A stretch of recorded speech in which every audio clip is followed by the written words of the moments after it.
सामाजिक विज्ञान, जिसमें हमारे अतीत जो पाठ्य पुस्तक है उसमें पहला जो अध्याय है, पहला जो पाठ है उसको हम आज पढ़ेंगे। तो सभी अपने सामाजिक विज्ञान की हमारे अतीत वाली पाठ्य पुस्तक खोलकर बैठे, साथ ही नोटबुक भी आप साथ में ही लेकर बैठोगे। पहला जो अध्याय है उसमें बताया गया है कैसे, कब और कहाँ। ठीक है, जीवन में जो घटनाएं होती है वह कैसे हुई थी, कब हुई थी, कहाँ पर हुई थी, उनको याद करने के लिए इन तीनों चीजों की आवश्यकता पड़ती है। अर्थात मनुष्य के जीवन में तारीखें अपना महत्वपूर्ण स्थान रखती हैं। अब आप पहला पॉइंट देखेंगे कि तारीखें कितनी महत्वपूर्ण होती है। तारीखें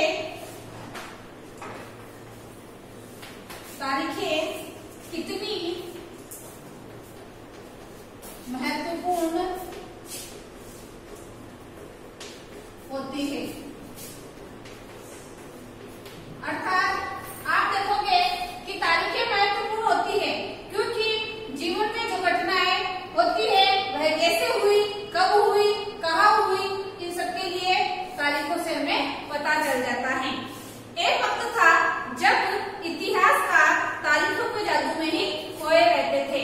हम सामाजिक विज्ञान के अंतर्गत जो इतिहास में पढ़ रहे हैं, किसी युद्ध का वर्णन, किनके बदले हुआ था, कब हुआ था, किसकी जीत हुई थी, किसकी हार हुई थी, किस प्रकार की उनकी सेना की व्यवस्था होती थी, जो राज्य था, शासन व्यवस्था थी, किस प्रकार से होती थी, सारी चीजें हमें किससे पता चलती है? इतिहास में कैसे, कब और कहाँ, अर्थात तारीखों के माध्यम से ही हमें पता चलता है। कब किस राजा की ताजपोशी हुई, अर्थात किस समय किस राजा को शासक बनाया गया था, किस समय उनका राज्यारोहण हुआ था, कब कौन सा युद्ध हुआ था। बहुत बार युद्धों के बारे में हमने पढ़ रखा है, तो कब हुए थे, किन किन के मृत्यु हुए थे, उनका परिणाम क्या रहा था, ये महत्वपूर्ण बातें होती हैं। इन्हीं तारीखों पर घर उस समय का जो माहौल रहा होगा, उस समय की जो स्थिति रही होगी, उसके बारे में हमें जानकारी प्राप्त होती है। इसमें कोई शक नहीं कि इतिहास अलग अलग समय पर आने वाले बदलावों के बारे में भी हमें बताता है। अतीत में चीजें किस तरह की थी, अतीत यानी पुराने समय में चीजें किस तरह की थी, उनमें क्या क्या बदलाव आए।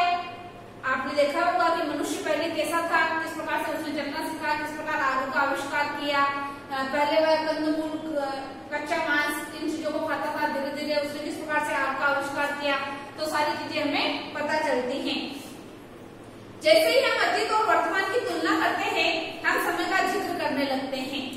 हम पहले और बाद में की बात जो परिवर्तन होते हैं उनके बारे में भी बातें करने लगते हैं। बहुत बार ऐसा होता है कि किसी भी कार्यक्रम में या किसी की शादी कब हुई थी, जन्म दिवस के उपलक्ष्य में, या कोई भी पार्टी वगैरह कोई सा भी अवसर रहा हो, आयोजन रहा हो, उस समय की खींची हुई फोटो अगर हमारे पास होती है तो हमें याद आ जाता है कि हाँ ये उस समय की थी, उनके कार्यक्रम में हम गए थे। अगर ग्रुप फोटो है तो भी पता चल जाता है कौन कौन अपने साथ थे, कैसे थे। तो कई बार हम उत्सुक हो जाते हैं और ऐसे सवाल पूछ बैठते हैं जो वाकई ऐतिहासिक होते हैं। बहुत बार हम किसी किले को, दुर्ग को, इनको देखने के लिए जाते हैं तो हमारे मन में अचानक से कल्पना आ जाती है। बहुत सारे क्वेश्चन हमारे मस्तिष्क में उस समय आ जाते हैं कि किस प्रकार राजा रहते थे, वहाँ पर गुणशाला जो बनी होती है उनको देखते थे, पानी की कैसे व्यवस्था थी, कुंड वगैरह जो दिखाई देते हैं, मंदिर जो दिखाई देते हैं, उनके जो राजभवन होते थे उनको अंदर से जाकर देखते थे, किस प्रकार से उनकी व्यवस्था रही होगी उस समय की। तो ये सारे प्रश्न हमारे मस्तिष्क में मन में चलते रहते हैं। और ऐसा टूर साल में एक बार स्कूल की तरफ से जरूर होता है जिसमें हम ऐसे ऐतिहासिक जो स्थल होते हैं उनका भ्रमण करने के लिए जाते हैं। किसी व्यक्ति को सड़क किनारे चाय का, जब उसने फर्स्ट बार चाय पी होगी, पहली बार चाय पी होगी, तो इसकी कहीं पर तारीख नहीं मिलती है। ठीक है, लेकिन किसी किले का निर्माण कब करवाया गया, कौन सा युद्ध हुआ था, ये तारीखें महत्वपूर्ण होती हैं।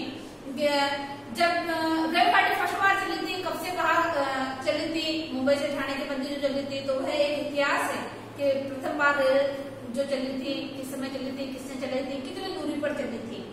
इसके लिए आप देखोगे कि राष्ट्रीय आंदोलन किस दिन शुरू हुआ, यह महत्वपूर्ण होता है, तो उसकी तिथि भी हमें मिल जाती है।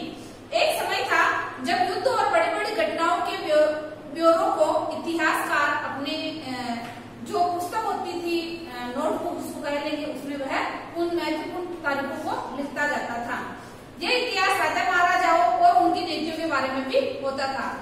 उनकी जो साम्राज्य की व्यवस्था थी उसके बारे में भी होता था, जनता के लिए वे किस प्रकार के कार्य करते थे यह भी इसमें बताया जाता था, कि कौन से साल राजा को ताज पहनाया गया था, किस साल उनका विवाह हुआ था, किस साल में कौन सी लड़ाई उन्होंने साथ में की थी, साथ ही कौन सा शासक अगर वो पराजित हो जाते हैं तो बाद में कौन सा शासक बैठता है, इसके बारे में अर्थात राजगद्दी पर कौन बैठा था, किस प्रकार से शासन व्यवस्था थी, इसकी जानकारी हमें तिथियों के माध्यम से पता चलती है।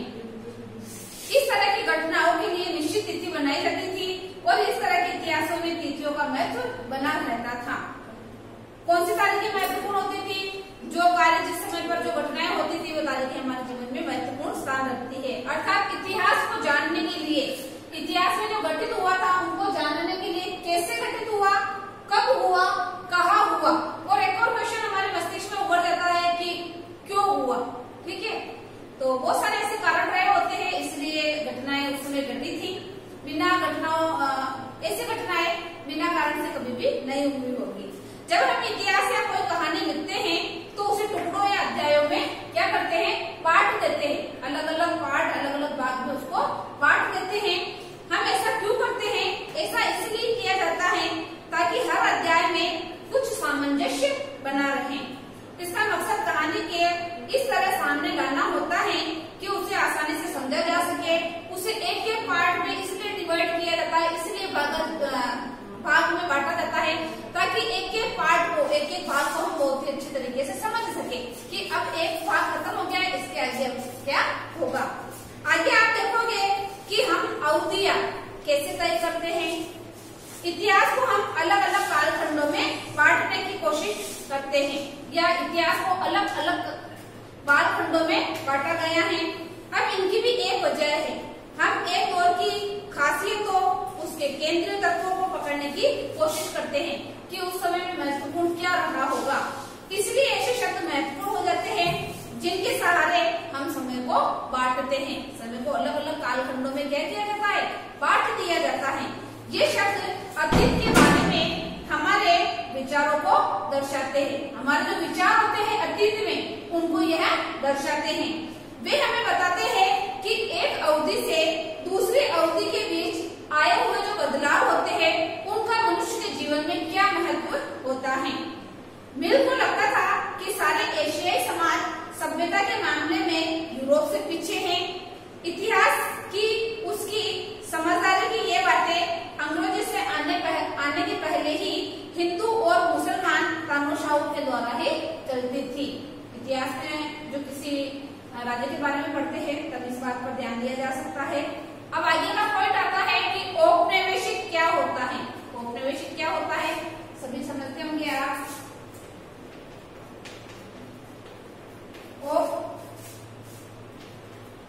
औपनिवेशिक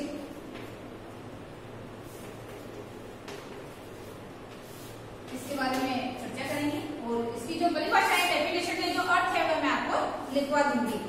किस तरह अंग्रेजों ने हमारे देश को जीता, या आप सभी भली बातें जानते हैं कि प्राचीन समय में भारत जो है सोने की चिड़िया कहलाता था।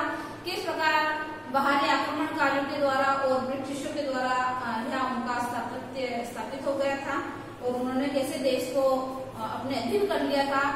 भारत की जो जनता थी उसको गुलाम बना लिया था और स्थानीय नवाबों और राजाओं को दबाकर अपना शासन क्या कर लिया था, स्थापित कर लिया था।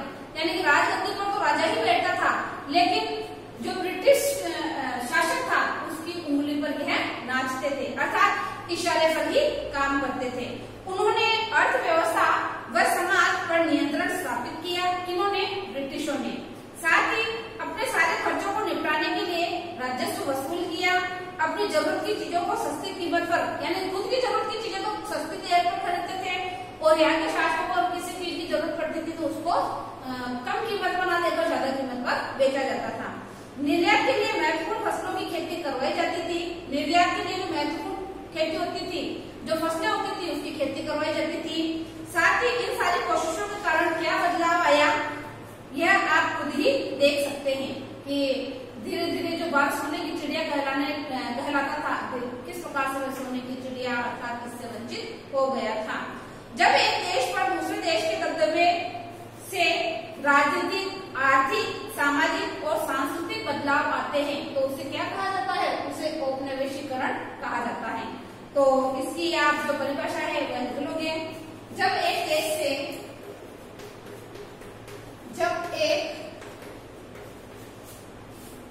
पर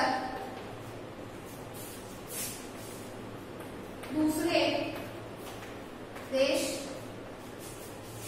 के दबदबे के कारण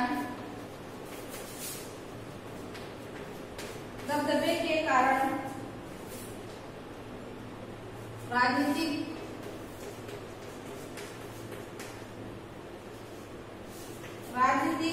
आर्थिक, आगे आप लिखोगे सामाजिक, क्या क्या कारण, सामाजिक और सांस्कृतिक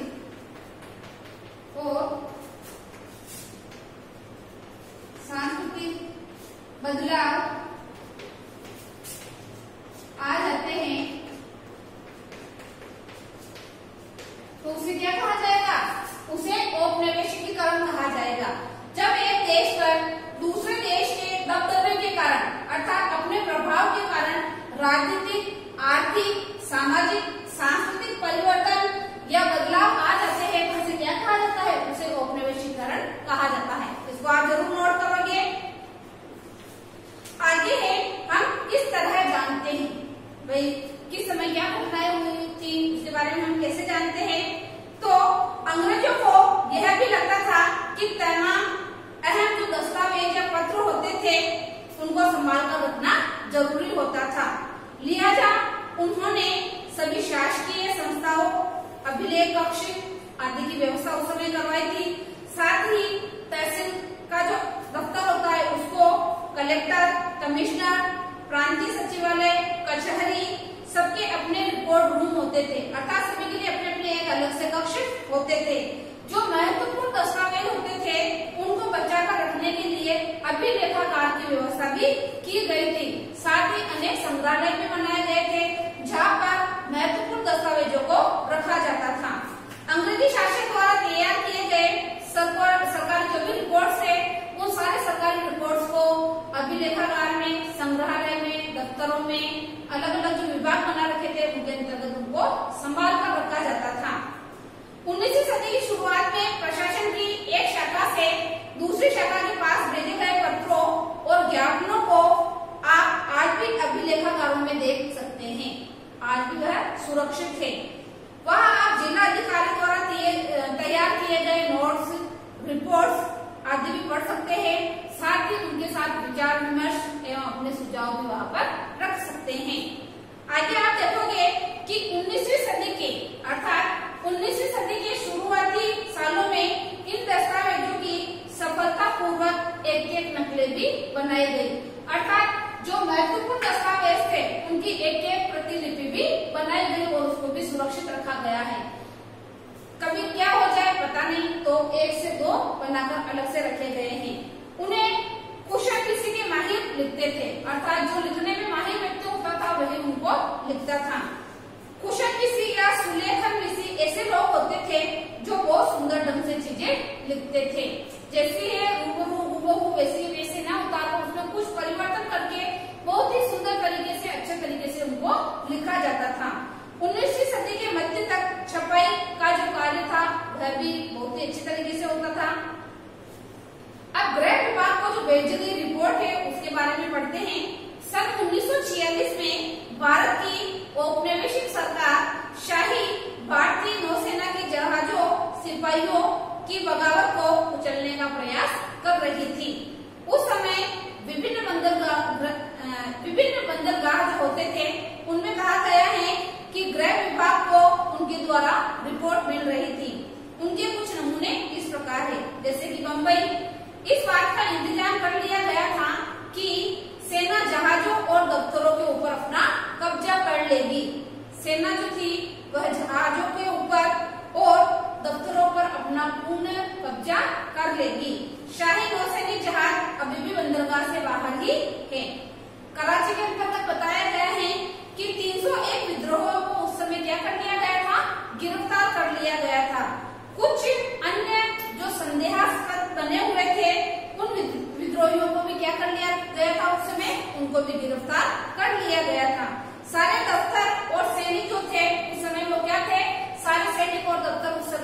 निगरानी के अंतर्गत थे उन पर कठोर या कड़ी निगरानी रखी जाती थी कि किस प्रकार वे अपने कार्य करते हैं और किस प्रकार से एक दूसरे से अपने विचारों का आदान प्रदान करते हैं। विशाखापट्टनम के बारे में है कि स्थिति पूरी तरह नियंत्रण में है। विशाखापट्टनम के ऊपर जो उनकी स्थिति थी वह पूरी तरीके से नियंत्रण में थी।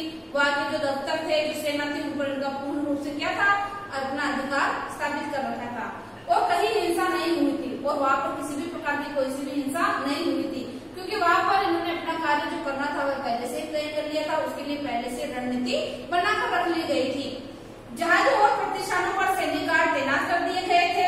किसी परेशानी की उस समय कोई भी उम्मीद नहीं जताई जा रही थी, सिवाय इसके कि संभव है कुछ सिपाही उस समय काम पर ही ना आए हो, अर्थात जितने आए थे, जितने दफ्तर थे, सभी पर इन्होंने अपना क्या कर लिया था, अपनी नजर रख रखी थी और उसके ऊपर यह सारा कार्य जो है अच्छी तरीके से हो पा रहा था। अर्थात किसी भी प्रकार के कोई दंगे नहीं हुए थे, कोई सा भी उत्पाद उस समय नहीं मचा था।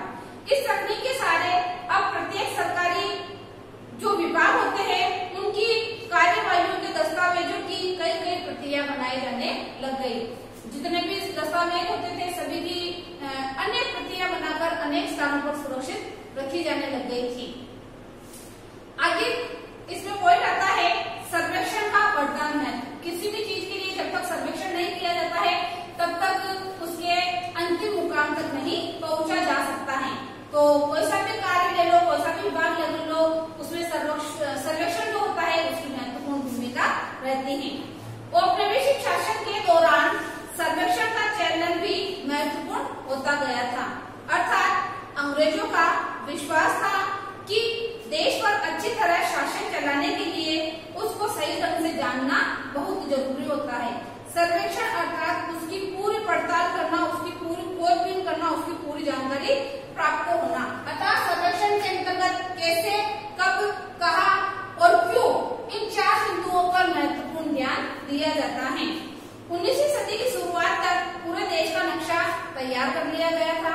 पूरे देश का क्या हुआ था, नक्शा बनाकर तैयार कर लिया गया था। रणनीति बनाने के लिए, उसका सर्वेक्षण करने के लिए, एक एक बात तक जानने के लिए, एक एक बात को जानने के लिए। गाँव में राजस्व सर्वेक्षण किए गए, गाँव के अंतर्गत राजस्व सर्वेक्षण किए गए। इन सर्वेक्षणों में धरती की सतह, मिट्टी की गुणवत्ता, वहाँ मिलने वाले पेड़ पौधों, जीव जंतुओं तथा स्थानीय इतिहास एवं फसलों की जानकारी के लिए सर्वेक्षण कार्य शुरू हो गया था। 19वीं सदी के आखिर में हर 10 साल में जनगणना की जाने लग गई। आज भी यही है, हर 10 साल में जनगणना होती है। सरकार के द्वारा अलग अलग कार्यक्रम निर्धारित किए जाते हैं। उसके लिए गाँव में, शहरों में, महानगरों में अलग अलग रूप से व्यवस्था की जाती है, सर्वेक्षण किया जाता है। जनगणना के जरिए भारत के सभी प्रांतों में रहने वाले लोगों की संख्या, उनकी जाति, इलाके और व्यवसाय के बारे में जानकारियां एकत्रित की जाने लगी। आज भी यही होता है। इसके अलावा वानस्पतिक सर्वेक्षण किया जाने लगा, प्राणी वैज्ञानिक सर्वेक्षण, पुरातात्विक सर्वेक्षण, मानव शास्त्रीय सर्वेक्षण, वन सर्वेक्षण आदि प्रकार के सर्वेक्षण उस समय किए जाने लग गए थे। अब आगे आता है अधिकृत रिपोर्ट से क्या पता नहीं चलता। अर्थात उनके पास जो रिपोर्ट होता है उनसे किस चीज की कमी रह जाती है, क्या प्राप्त नहीं होता है। अर्थात रिपोर्ट्स के इस विशाल भंडार से हम बहुत कुछ पता लगा सकते हैं, फिर भी इस बात को नजरअंदाज नहीं किया जा सकता है कि सारी जानकारी हमें रिपोर्ट से ही प्राप्त होगी या सारी जानकारी रिपोर्ट में ही प्राप्त होती है। कभी कभी कुछ कुछ बिंदु उस समय छूट जाते हैं। इनसे हमें यही पता चलता है कि सरकारी अफसर क्या सोचते थे, उनकी दिलचस्पी किन चीजों में थी और बाद में वे किन चीजों को बचाए रखना चाहते थे। इन रिपोर्ट से हमें यह समझने में हमेशा मदद नहीं मिलती है कि देश के दूसरे लोग क्या महसूस करते हैं। अर्थात जो रिपोर्ट्स मिलते हैं उनसे सिर्फ जो सरकारी अफसर थे उनका कार्य किस प्रकार का था, वह किस चीज में रुचि लेते थे, सिर्फ यही जानकारी हमें मिलती है।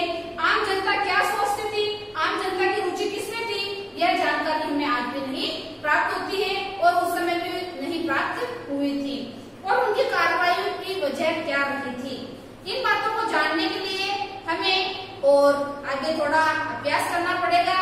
और आज जो मैंने आपको पाठ पढ़ाया है कैसे, कब और कहाँ, इनका हमारे जीवन में बहुत ही महत्वपूर्ण स्थान होता है। किसी भी घटना को याद रखने के लिए या हमारे साथ क्या हो रहा है, बहुत सारे जने इन चीजों को याद रखने के लिए अपनी एक पर्सनल डायरी बनाते हैं। तो पूरी दिनचर्या जो होती है वह उसमें लिखते जाते हैं। इससे अगर वह व्यक्ति है और नहीं है तो भी उसके बारे में हम पूरा सर्वेक्षण कर सकते हैं। तो आज मैंने जितना भी आपको पढ़ाया, मैं आशा करती हूँ कि बहुत ही अच्छी तरीके से ये आपको समझ में आ गया होगा।